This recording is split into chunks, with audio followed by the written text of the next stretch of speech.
Probably hard to believe that this is the 16th time that we have come together. And it's always nice to return to the Prince Center. It works out beautifully for us as far as the breakout sessions and what we want to accomplish this morning. Fun to go back, and I didn't go back over all 16, but it's fun to go back over the programs just to see the number of topics that we have covered over the year. And each year is a new challenge. And I think you'll find that this morning and afternoon as we touch these different breakout sessions. Let me just share a couple of thoughts with you. Each year is a challenge to us, and certainly this year is what's out there in the informational age and how it affects what we are trying to do here at the Metro Council. So I think that as I talk about the programs and the breakouts, you'll see that similarity and also what we're trying to accomplish.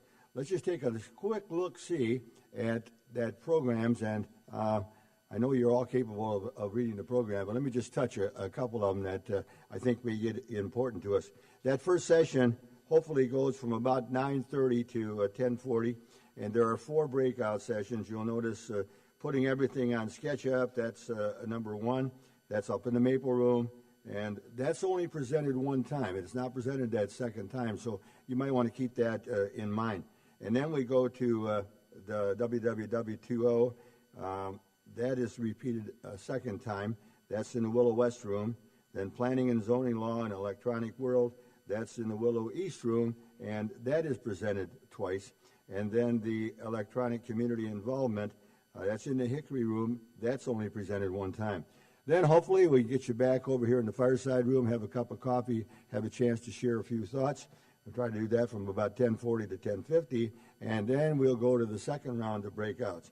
And Towns Designed by Community Consensus, that's Jay Hookstra, and that's a new program, and that's only presented one time.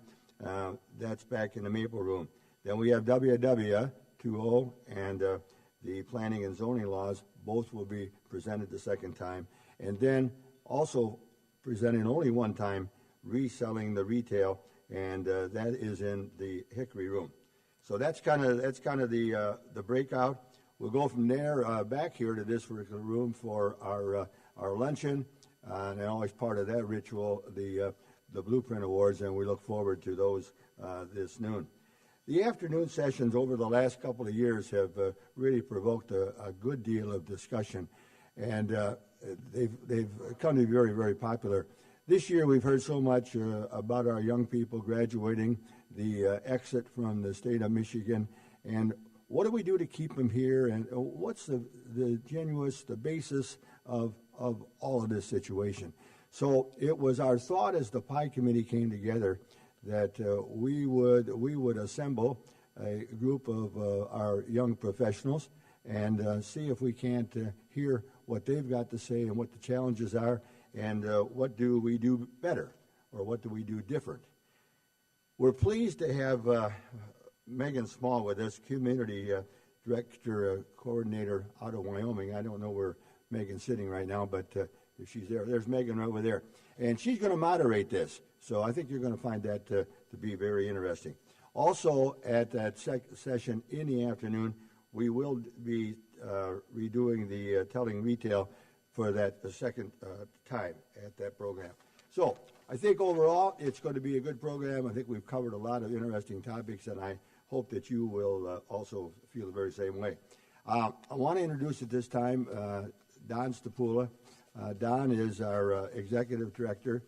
There's an old theory out there, a little old adage, time flies when you're having fun.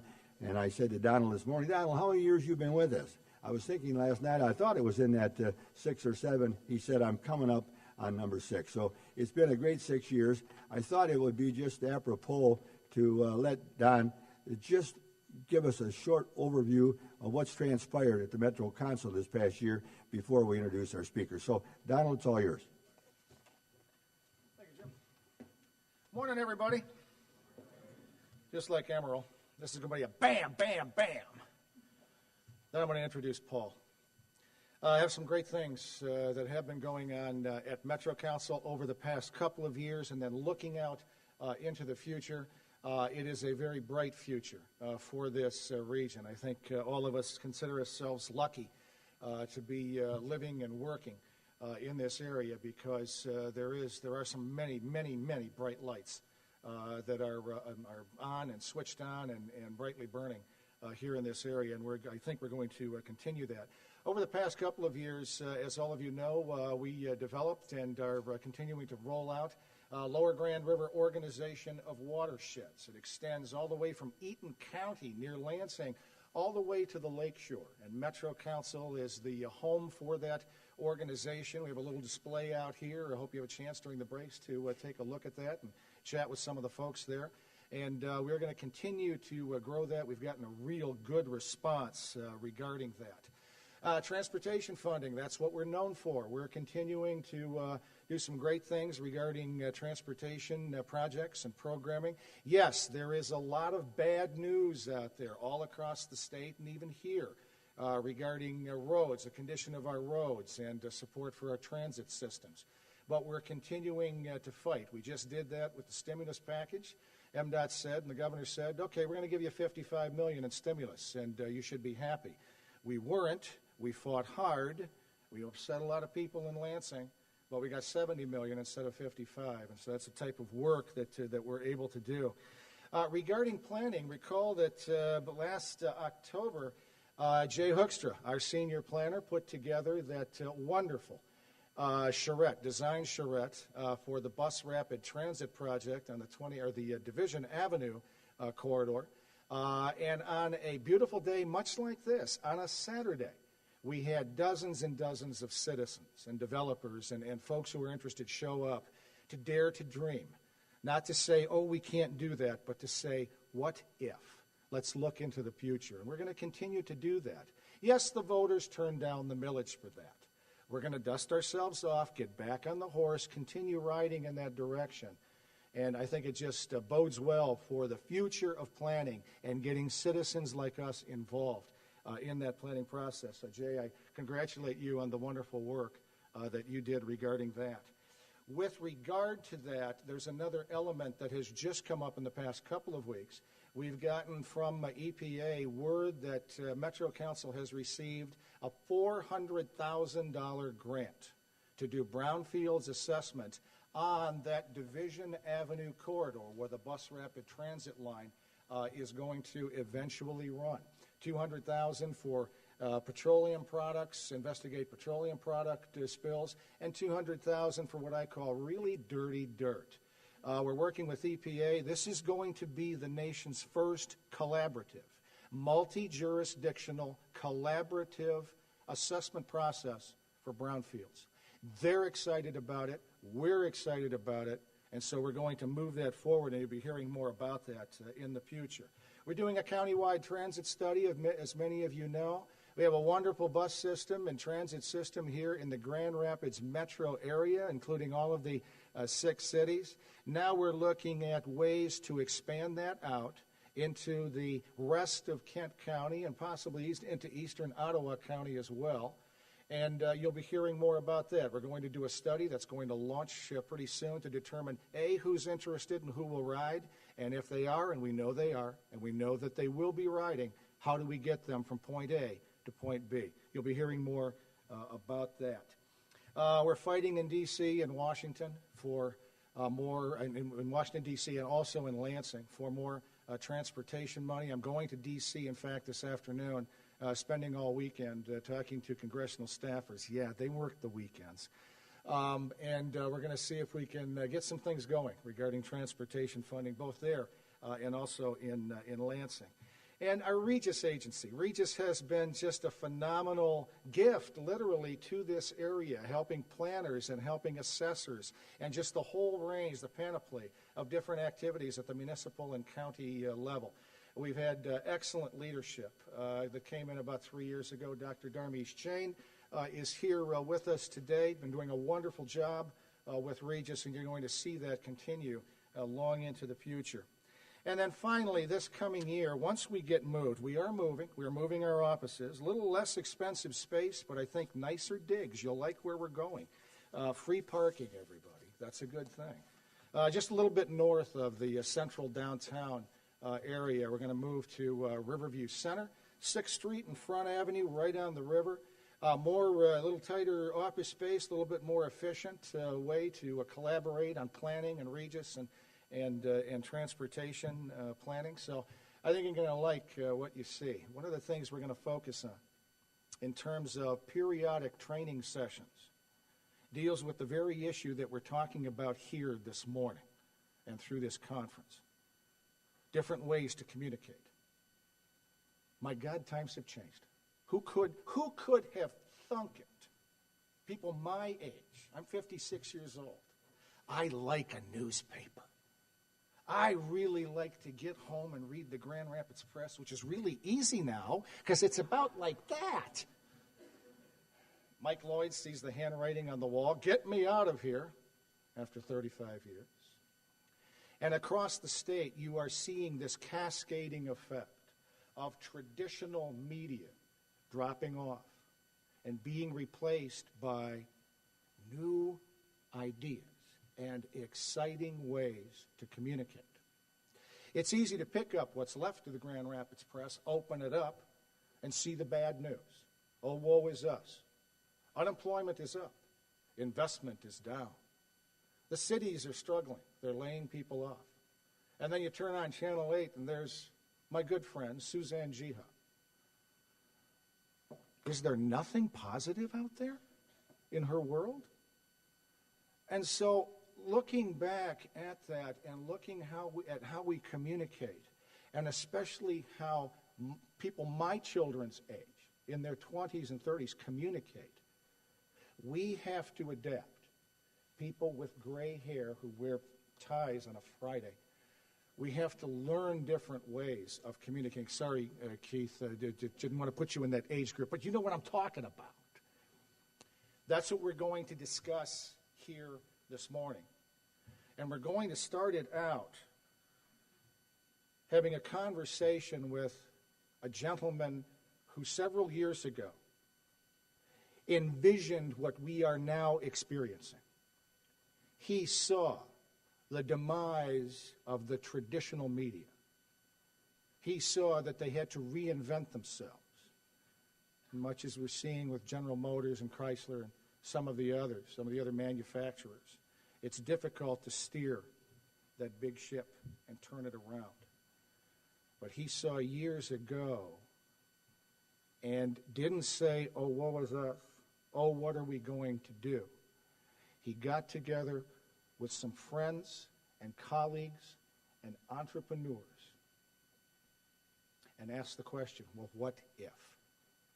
What if we were to do something different?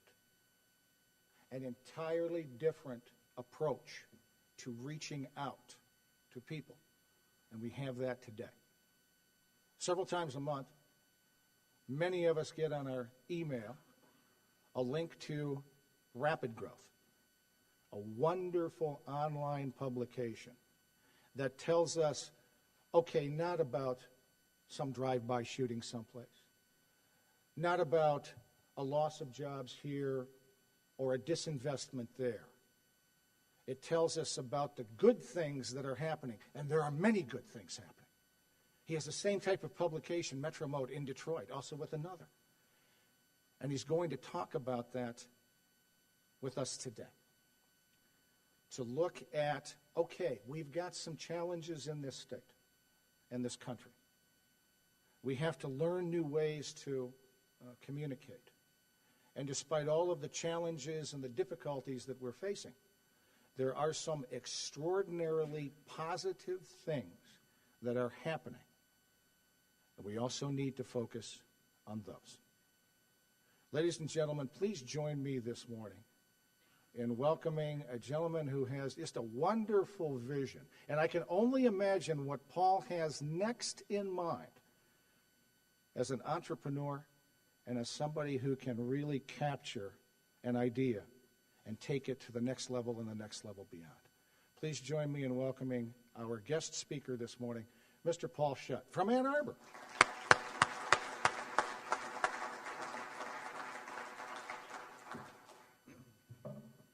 Good morning. Maybe just a little bit about my background. Prior to starting Issue Media Group, now almost 5 years ago, I had a tech firm, and we did work all over the country with everybody from Coca-Cola to Panasonic. But really where I started getting involved in this space was probably in about 1999. One of our clients, the Michigan Economic Development Corporation, asked us to better understand why companies were moving where they were moving, why people were moving where they were moving, and how do we influence some of this online. So I started working with MEDC and MISHDA and others at the state to really get at some of these questions. At the same time, a few years later, I ended up selling that company. And as I was sitting on a board, I met someone from Viacom, Brian Boyle.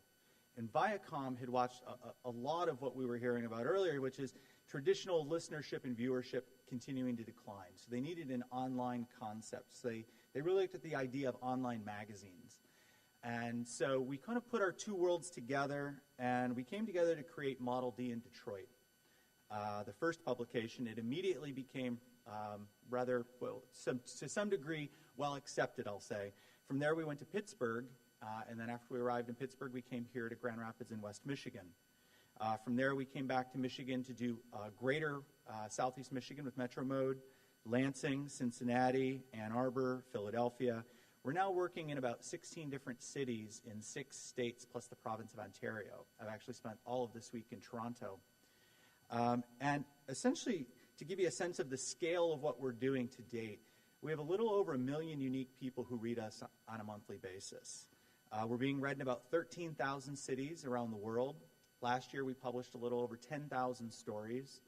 And we have, in this market alone, in West Michigan, on a monthly basis, we have about, 104,000 readers. And again, being read in a lot of places. We publish about 1,500 stories a year here in Grand Rapids in West Michigan. To give you a sense of how many people are writing for us now, we have about 180 journalists that write for us across multiple markets. And also, I want to make clear that we are not pay for play. You cannot pay us to write about you. We won't do it. And actually, in addition to that, the journalists that we hire, we have a number of journalists that write for us who also contribute to the New York Times. Also, our publication in Philadelphia was launched by someone from NBC News. These are journalists that would not allow you to pay them to write about them. I just want to kind of emphasize that the kind of integrity we're kind of working on and establishing. But the idea of what we did with rapid growth and what we're trying to do with all of our publications is really what we saw in the media, local media, national media. There's a near obsession with loss. If there's job loss, it's incredibly well covered. If there's fire, murder, crime, corruption, scandal, all very well covered. And we understand why, and we need that. I mean, we need a community watchdog who's going to root out the corruption and make our communities better. But what ended up driving me crazy was it ends up creating this veil of impossibility over our communities, that nothing will get better, that our communities can't be fixed. A place like Detroit will never change. And it's that veil of impossibility that we're kind of working at. And so really what we've tried to do is not necessarily just cover the idea of good news, it's the idea of growth and investment. Where is the growth and investment happening? And how do we start changing the narratives about places? We first ran into this idea of a narrative when we went to Pittsburgh. So I had not spent any time in Pittsburgh at all. And it was the second market we'd opened. The group at Carnegie Mellon had asked us to come.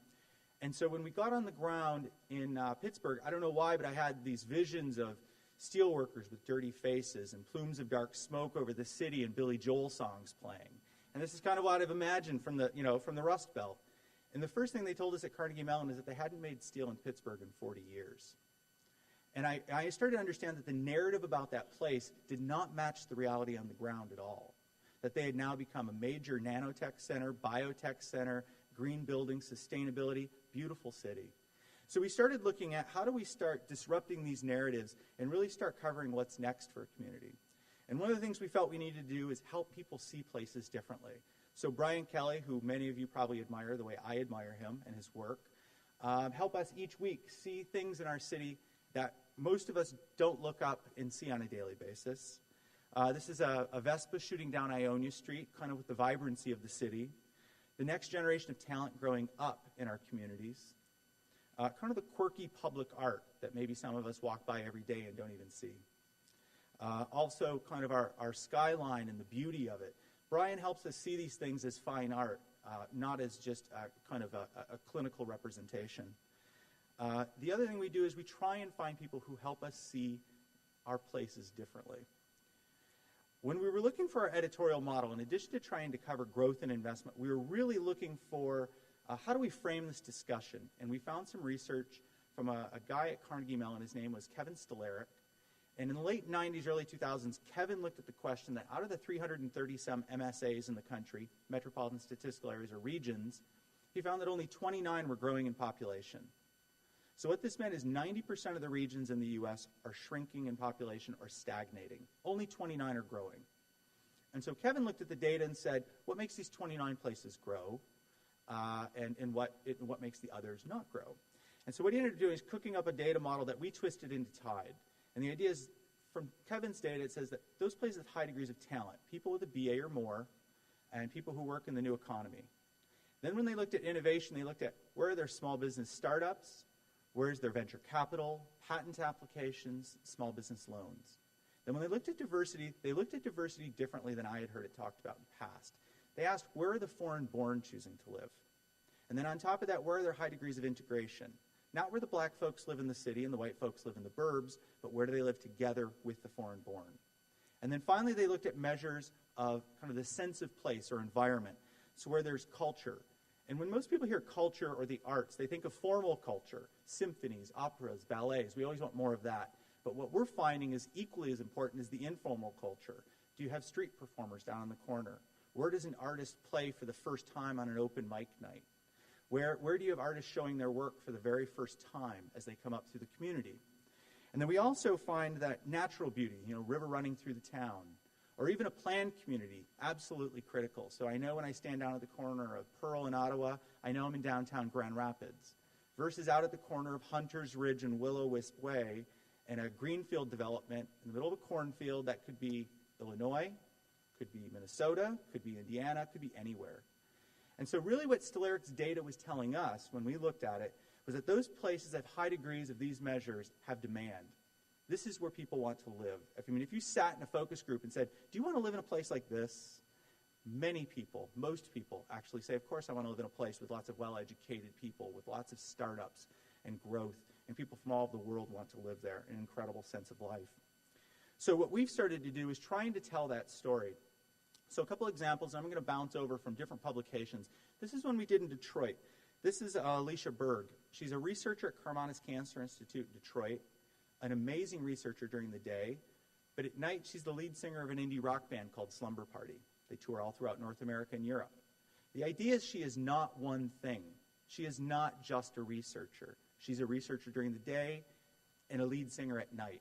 And for her, she needs to live in a place where she can express both of those things. She has a place to play and she has a place to do research. So we try and raise the visibility of this kind of talent. We also look at companies like Atomic Object, located here in Grand Rapids. And what was interesting to us about Atomic Object is the bulk of their work is done outside of Michigan, their largest client being the World Bank.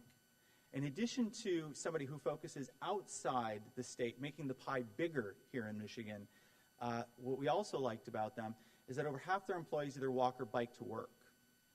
And they create an environment where that's possible.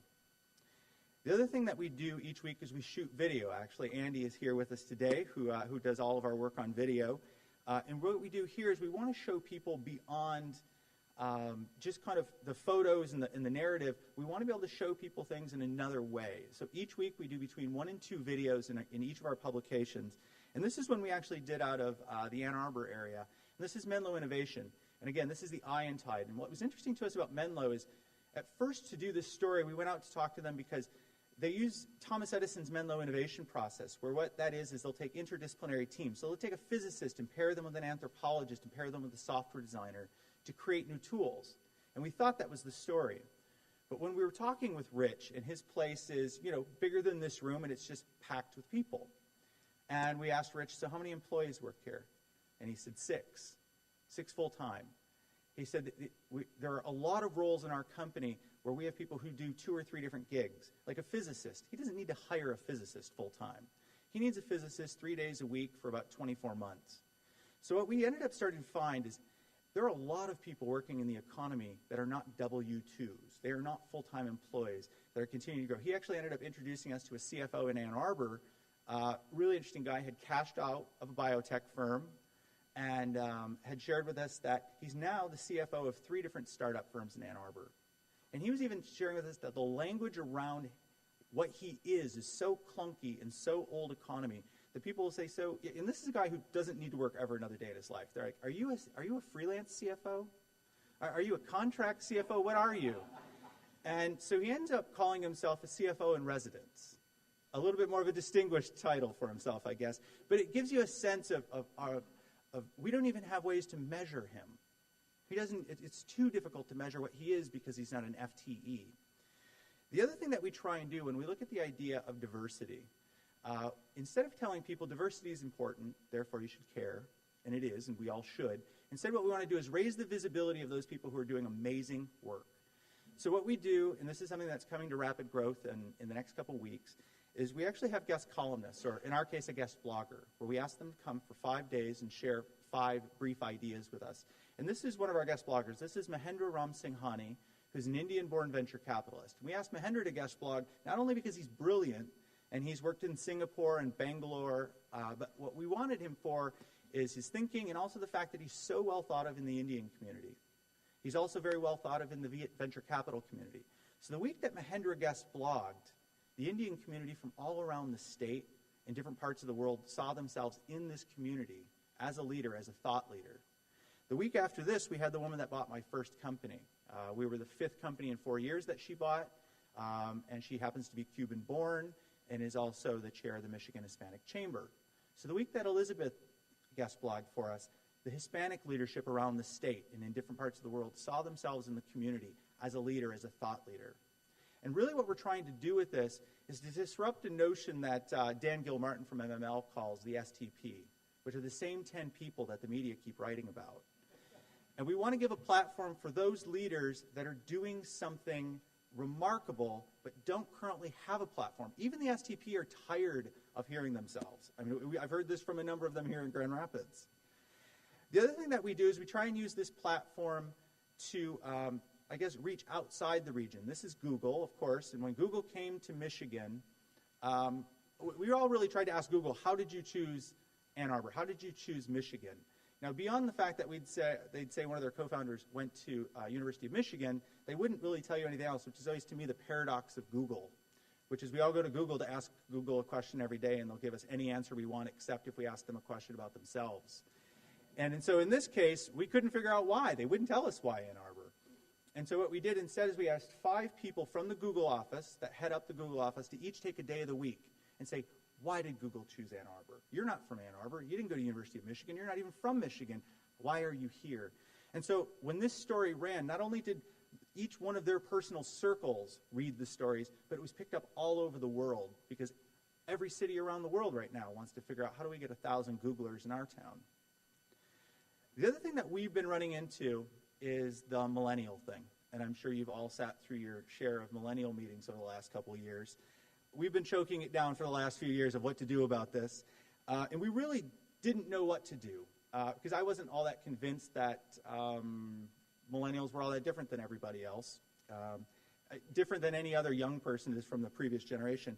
But what we did end up finding is an interesting kind of relationship between the boomers, that most of them will live without children. And so when we asked the census, what percentage of households in Michigan live without children, it's 76%. And I want to clarify, it doesn't mean that 76% of households don't have children. It just means that they don't live with them. And part of this is because people are waiting until later in life to get married, late 20s, early 30s. Half of those, unfortunately, are ending in divorce. Then you have empty nesters, and you have seniors. So you actually have a very narrow sliver of time in your whole scope of life that you're living with kids. So the real impact on this, so what does this mean for our communities? Because I think most of us thought this number was the other way around. And that's why we have such beautiful suburbs in our state. The real thing that we found is as we went out and talked to young people and interviewed them over the last few years, we found that if you're under 23, Michigan is an incredible place to live. It really is. Great schools, great neighborhoods, families, all that stuff. If you're over 40, married with kids, it's nearly perfect. If you're 23 to 40 and you're not married and you don't have kids, it's kind of difficult. It's really difficult for a lot of people. And in the one piece that we heard back was a friend of mine who's an attorney in Birmingham. She's 32, not married, doesn't have kids, and she shared kind of a little piece with me where she said, you know, I go out after work with my friends on Friday, grab a drink, hanging out. One other night during the week I go out. So she goes out 2 nights a week. It means she stays home 5. She goes out 2 nights a week. She said 52 weeks in a year. She's going out a little over 100 nights a year. And then she said, I've been out of undergrad for 10 years. That's 1,000 nights that I'm going out. It's easy for me to look at Chicago and see 1,000 nights. It's even easy for me to look at New York and see 1,000 nights. I don't know if I see 1,000 nights here. And, what am I doing with my time? And so we also found that if you don't have children, you have a lot more time to ask this question. I mean, I'm married with a 5-year-old, so I know that about 8:30, I pull my son out of the tub, I put him in bed, and my wife and I lock ourselves in the house for the rest of the night. And that's kind of how life, at the stage that I'm in, works, unfortunately. So the idea is that Michigan after 9 o'clock is a pretty quiet place to live. And so what we've wanted to do was really try and dig into that. So we really looked at this idea of third places. And the idea of third places is, where are you when you're not at home and you're not at work? What are you doing? And so what we really looked at was people who are not living with children in the home have a lot of time to ask that question and do something about it. So what we've tried to do over time is do a series of stories about, for example, the cafe culture here in Grand Rapids. And this is where people might share ideas. Maybe artists are showing their work for the first time ever, maybe playing music. Or the club scene, where DJs are maybe spinning for the first time. The burlesque scene here in Grand Rapids, I know you're all very proud of. Pretty remarkable stuff. Also, the contemporary art scene at the MoCAD in Detroit. If you're obsessed with contemporary art, this is where you'll find your people. If you're a foodie, one of these people that has 20 different kinds of salt at home and plan all of your vacations around food or wine. The idea is that we're not trying to just show you cool things to do. The idea is that if I move here from Minneapolis, how do I find my people? Because if I can't find my scene and if I can't find my people, I'm going to leave. Because I have to go to a place where I can. So what we want to do is each week show that you can find a place that you're going to find other people who are thinking about the things you're thinking about, that are passionate about what you care about. We also launched an idea called G-Sync. We originally kind of ripped this idea off out of a company in New York called Flavor Pill. Brilliant name. And what Flavor Pill did was they really looked at this issue that, let's say we were all to go to New York for the weekend. There'd be about 3 million things we could do in New York. And everybody's first reaction to that issue of lots of stuff to do is, let's put it all in an online database and we can all search it. You can search for what you want, and you can search for what you want, and you can search for what you want, and it'll all be different. Flavor Pill quickly figured out 3 million things in a database aren't that helpful. And so what they did is they flipped it around completely. And they ended up saying, what if instead of that, what if I could find the one person who's a film junkie, an absolute enthusiast in New York, and say, if there was one film I could see in New York this week, what's the one film? This is an absolute tastemaker. So it's this film. If there's one lecture to see this entire week in New York, what's the one lecture that I should see? Right here. If there's one DJ that I have to see this week in New York, what is it? So the idea is we wanted to flip it around and create a lifestyle filter. And again, this is the idea that somebody who really cares about this space is helping us make that selection, much like we all do with friends with restaurants. If you suggest to me that this restaurant's great and I go and I love it, then I trust you as a tastemaker in my life. The idea was, again, not just to show people cool things to do, but again, if I move here from another place and I'm obsessed with film, this is where I'm going to find my people. I'll find my people here every week, at least an opportunity every week to connect to something. We also looked at the same idea as we have people coming into the community for the first time. We really looked at the same idea, not just about events, but about places. That if I get off the plane in Minneapolis and I say, where should I eat? The first thing somebody will hand me is the local entertainment guide that has 1,900 restaurants on it. That's not helpful to me. I just need to know that, what are the 3 places that you recommend as kind of a foodie? So what we do, and this is launching in Grand Rapids in the next couple weeks, is we recommend only 3 restaurants in the entire region that you should go to. And then from there, what we try and do is we give you an insight into that. We have a very snarky review of it. Basically, the point of view we gave to the person who critiques these is right from the point of view that you hate everything except for these 3 restaurants. And it's really to make sure that they know we're highly selective, and you cannot buy your way into this list. And then what we do is we also connect you to Yelp, which is kind of a national and global kind of feedback mechanism for people largely under 40. But the other thing that we did is a lot of this was about removing uncertainty. Where do I go to eat? And then on top of that, what we do is we shoot photos that are large enough to see, because what we ended up hearing from women as these recommendations went out is that if you're going to go to Bastogne, which is this place, most men will wear anything. They'll just wear whatever they can. Women, on the other hand, want to know what to wear. Do I wear jeans? Do I wear a cute dress? I need to know what the people in the place are wearing. So what we wanted to do is take this opportunity to, 1, provide that filter, and 2, kind of remove some of the uncertainty. The next step we took in uncertainty is what we ended up finding out. Again, this is more around lifestyle, is if you look at the top, if you want to go out 7 nights a week right now in Grand Rapids, where do you go? Where will I find a full house 7 nights a week here? It's not going to be the same place. So what we've done is we've taken city by city, and I think the example here is Royal Oak. Yeah, it is. And so what we've said is on Tuesday, you go to Bastogne, but you only go after 9 o'clock. If you go at 7, it will be empty. If you go after 9, it will be a full house. This is true in New York. This is true in Chicago. This is not unique to Michigan. You can't go to the same place every night, anytime. There's just a time when there's a scene. And the reason we wanted to do this is that again, when I was 22 years old, I probably went out 6 nights a week, so I knew all this just because I knew it. Well, now I don't. When I get to go out once every other week with my wife for a date night, I want to know where we're going to find a full house of people on a Wednesday.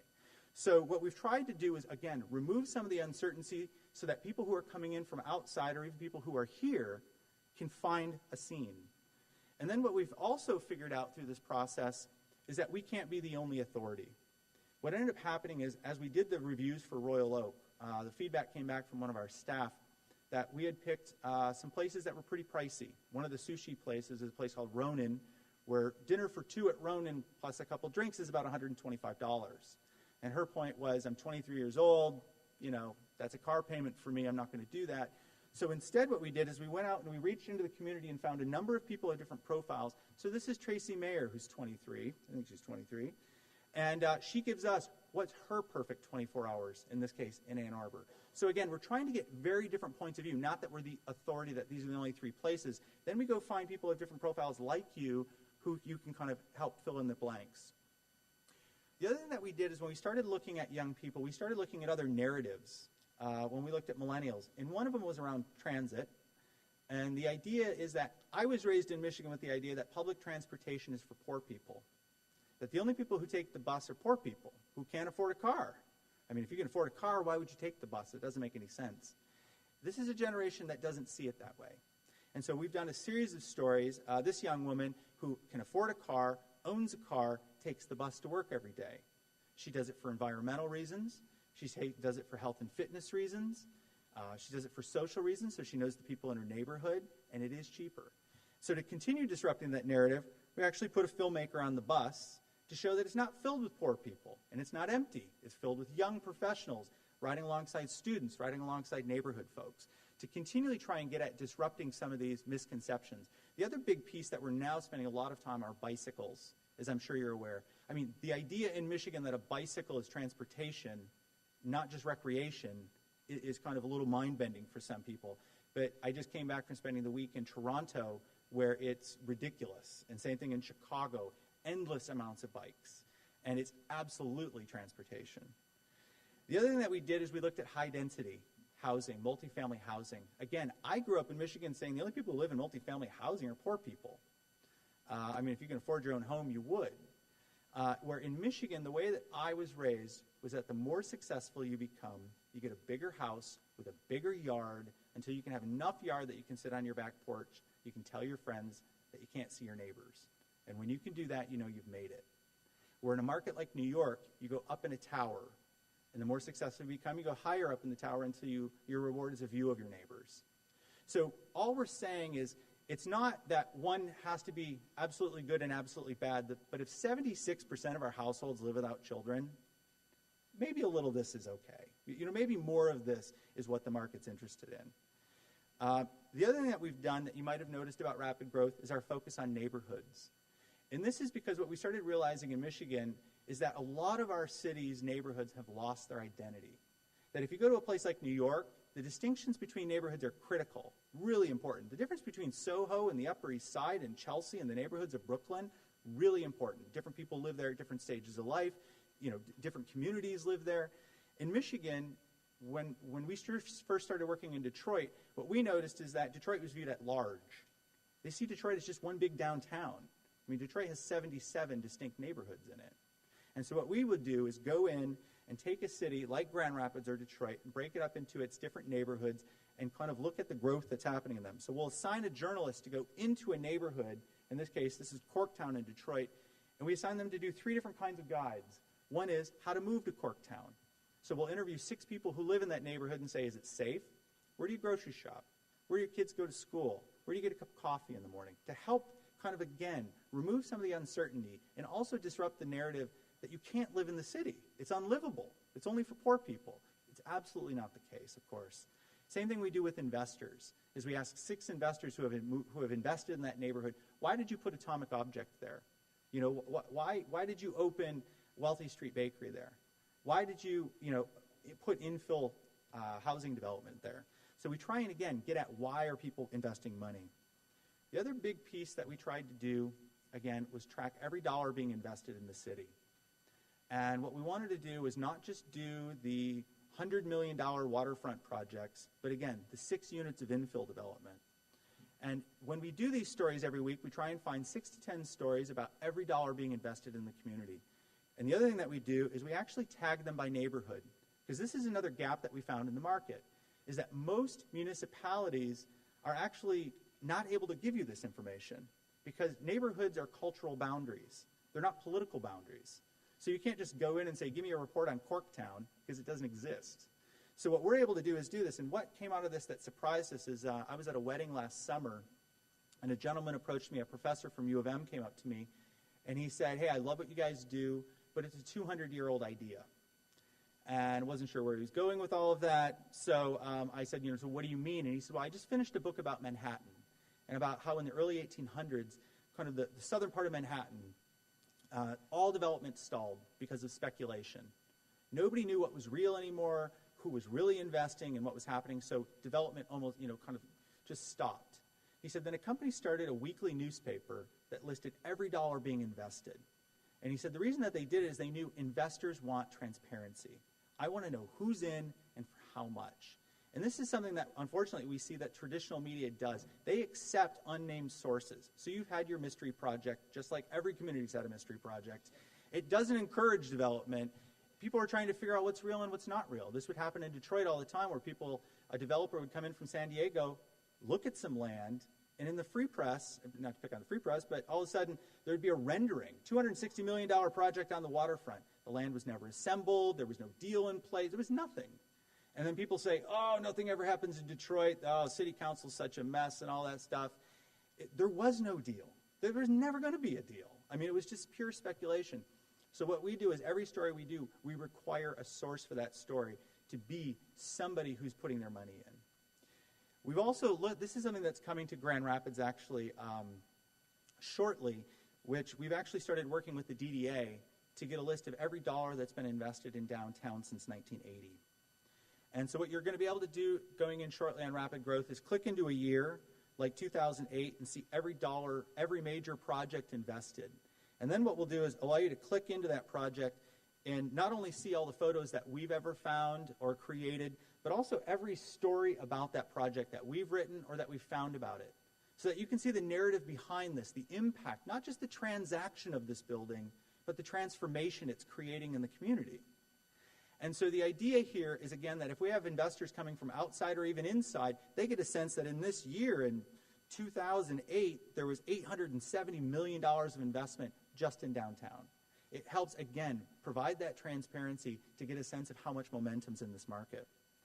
The other thing that we started working on was this idea of jobs. We believe that there's a narrative right now, absolutely, in Michigan, that there aren't any jobs. And we know this is absolutely not true. that if you're part of the BA or more crowd, there is actual job growth.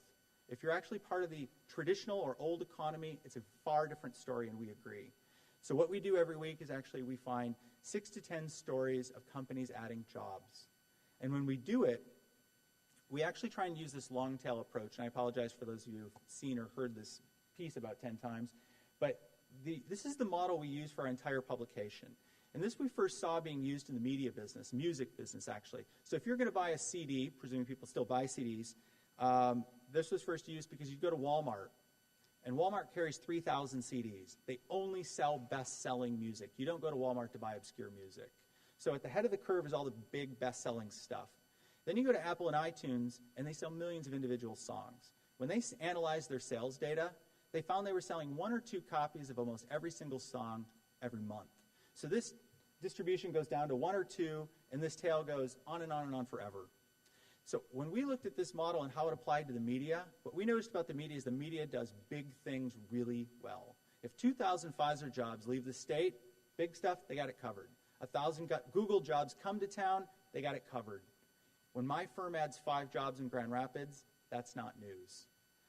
But at the same time, when we look at it, where's the new economy coming from? I mean, the idea of a big employer coming to town to save the town is from another time. So what we want to do is track all this incremental growth and investment of the long tail every week.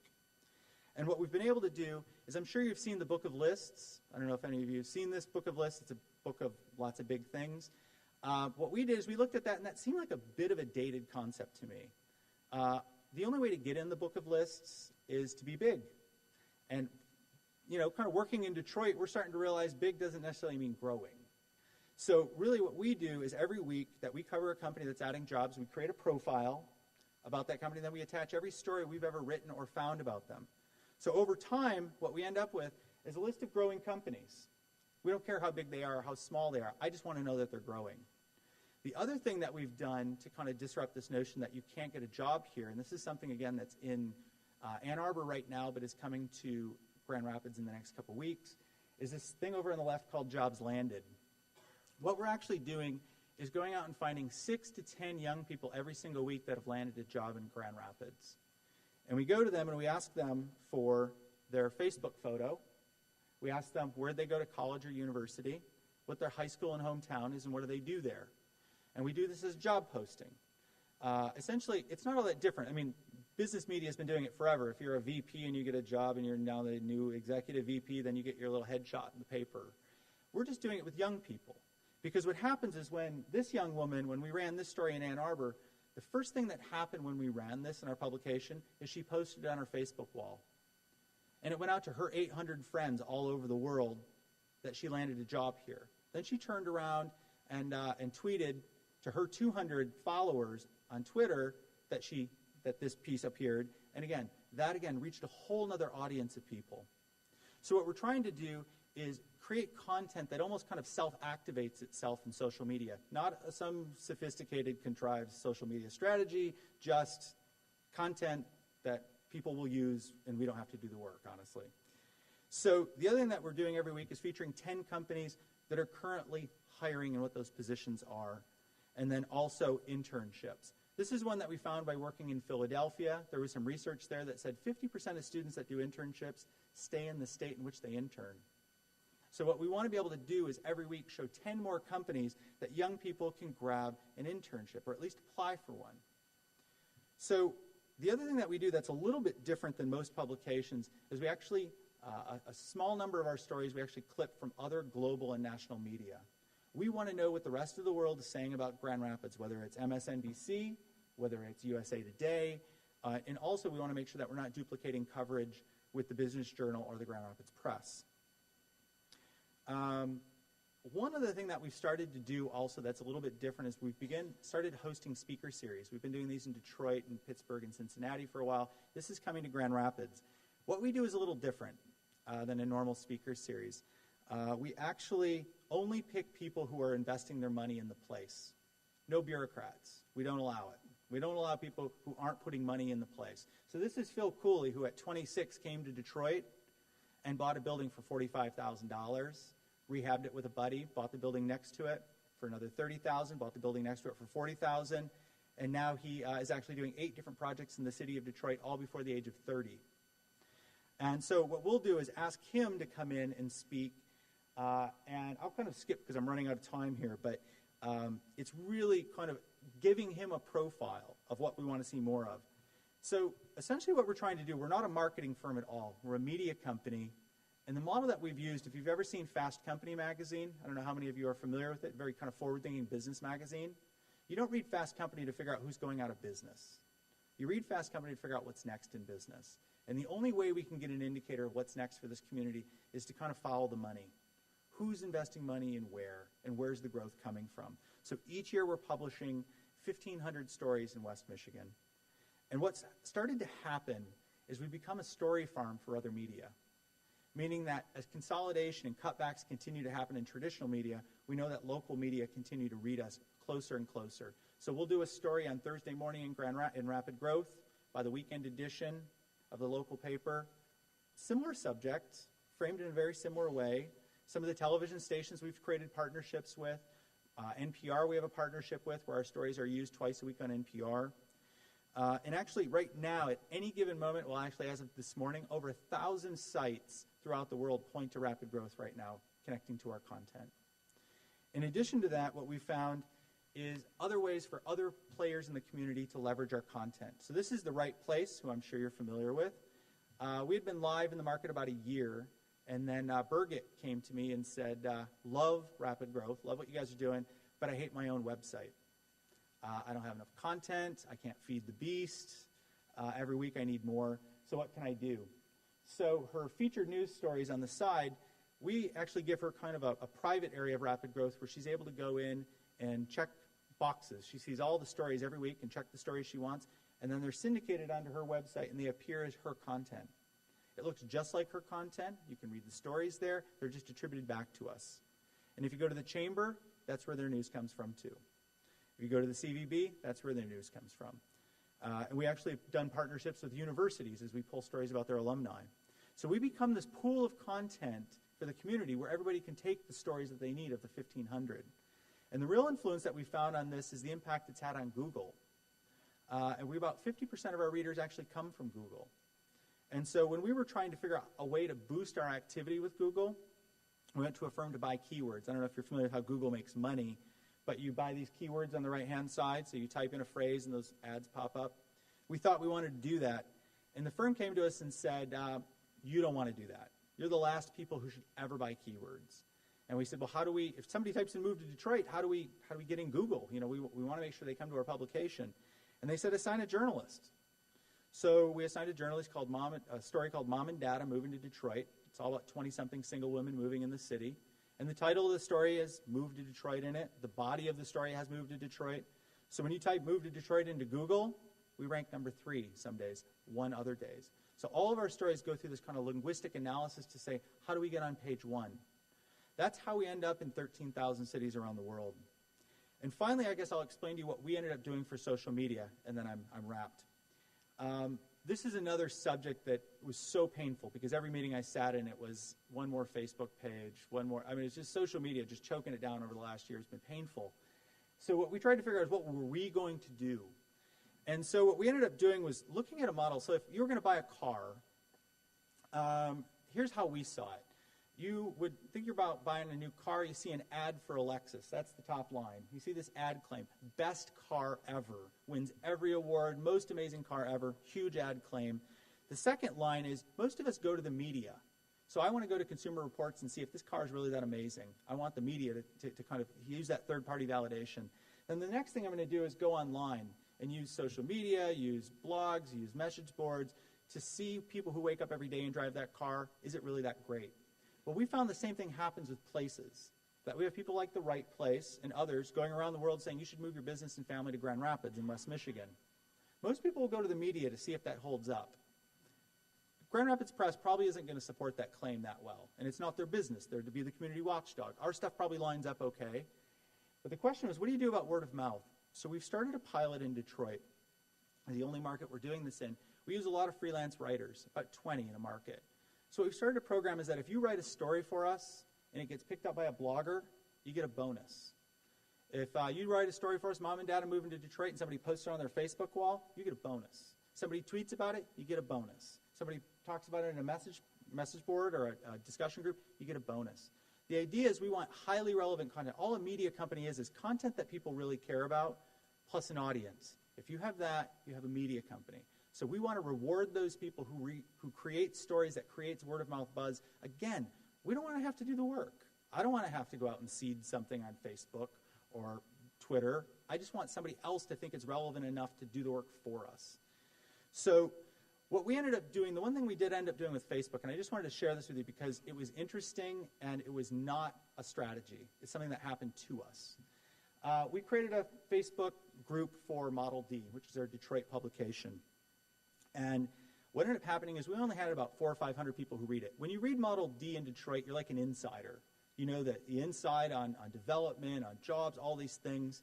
So Model D readers are insiders. Created the Facebook group. We had 400 or 500 people who were members. So the way our publications work is they come out once a week, as you might notice. You might have noticed. So every Tuesday morning, Model D comes out. But it's actually prepared the day before. So by 5 o'clock on Monday, Model D's put together, it's ready to go. The system just automatically emails it out the next day at 9 a.m. One of our young interns who is running the Facebook group for us, as probably most of your interns run your Facebook groups for you, she actually went in 12 hours earlier the night before at about 9 o'clock and leaked it to our Facebook group and continued to leak it to our Facebook group every week. So the publication comes out Tuesday morning at 9. She was leaking it out at about 9 o'clock on Monday. We didn't know she was doing it. Not that we would have minded, but all of a sudden we found out that Facebook was our second largest source of traffic, and we couldn't figure out why. What was happening is the insiders were on our Facebook group taking the content as soon as they had it and posting it on posting it on message boards, blogging about it. So all we really had to do is give them kind of privileged access. We were able to build affinity. These people were able to kind of leverage Model D to build their own brand and build affinity in that way. We didn't do anything, and really we just found out about it. So now that 22-year-old has now set our social media strategy across all of our publications, which is to leak it, and that's it. So essentially what we're trying to do with all of this content is to create this idea of an alternative narrative for places, and also start trying to lift that veil of impossibility that nothing will ever change, that there is stuff happening. We don't even need, of course we need more of it, but there is already a lot to cover. And we're trying to also establish this idea of a virtuous cycle. I mean, I feel like the media has created this vicious cycle for us of negativity feeding on itself and sucking us down on a weekly basis. And what we want to do is create stories of growth and investment that create confidence in the market, that stimulate more growth and investment, that create more confidence and build up. And in the end, hopefully creating more demand for Grand Rapids and West Michigan. So thank you very much. And I don't know if we have time for questions, but thank you.